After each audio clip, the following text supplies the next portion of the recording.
¿Qué tal, amigas y amigos del Centro de Ética Judicial? Una vez más estamos aquí con una nueva cápsula, ahora con motivo del Día Internacional de la Erradicación de la Pobreza.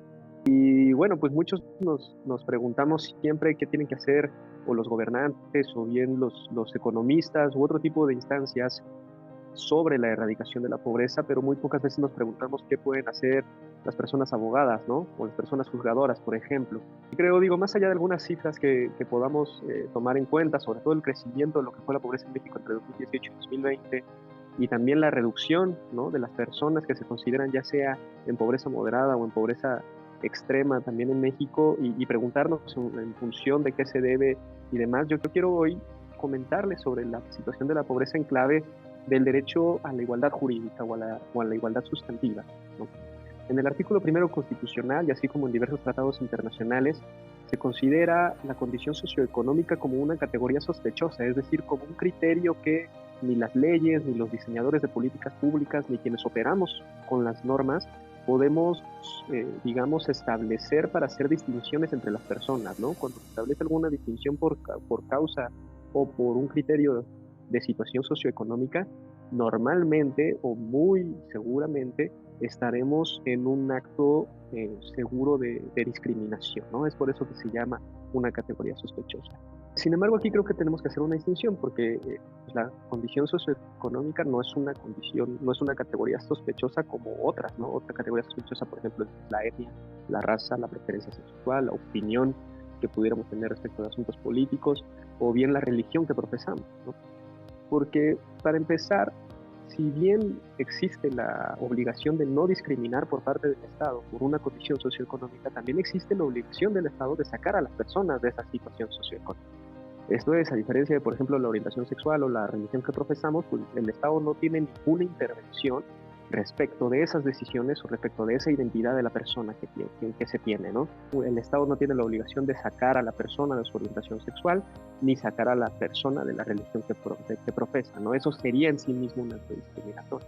En cambio, en lo que respecta a la condición socioeconómica, el Estado sí tiene obligaciones positivas de sacar a las personas de esa situación.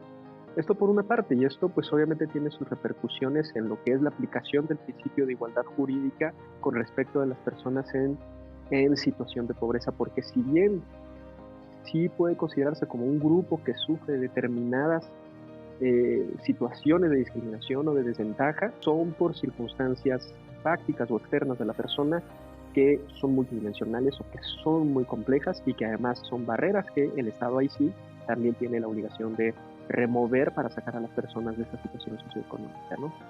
Entonces esto por un lado, y luego por el otro, ¿qué es lo que podemos hacer o cómo podemos analizar la situación de pobreza desde una perspectiva jurídica? Pues más bien o más que nada es en materia de derechos sociales.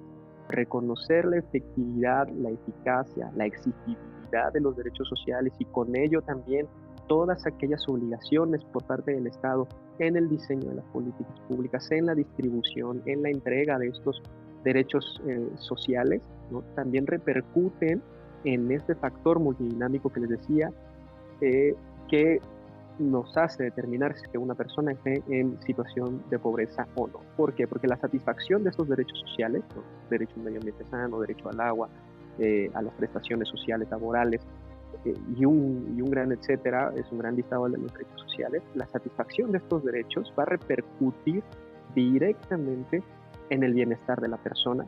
¿Y qué es la pobreza más que justamente la falta de satisfacción, ya sea por la falta de ingresos o por un ingreso insuficiente, o bien justamente porque sus necesidades básicas se ven insatisfechas? Entonces, pues vaya, creo que estos son los dos puntos en los que podemos ver nosotros como personas que operamos el derecho, la situación de pobreza, más allá de índices económicos o bien de políticas públicas concretas que pudiera desarrollar el Estado de una u otra, de uno u otro corte ideológico, ¿no? Para combatir la situación de pobreza, que además, como decíamos, pues es una de las obligaciones del Estado conforme al principio de igualdad jurídica y luego conforme a sus obligaciones en la prestación de los derechos sociales para cambiar la situación o el estado de cosas en el que vive la persona,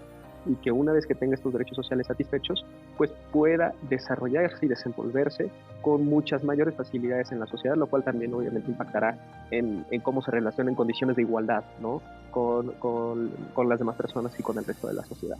Pues por hoy creo que sería todo. Podemos discutir algunas de estas cuestiones con mayor profundidad, pero pues bueno, recuerden en este Día Internacional de Erradicación de la Pobreza, cómo es que nosotros como abogados, como juzgadores, podemos intervenir de alguna u otra forma justamente en abono de la erradicación de esta pobreza. Muchas gracias.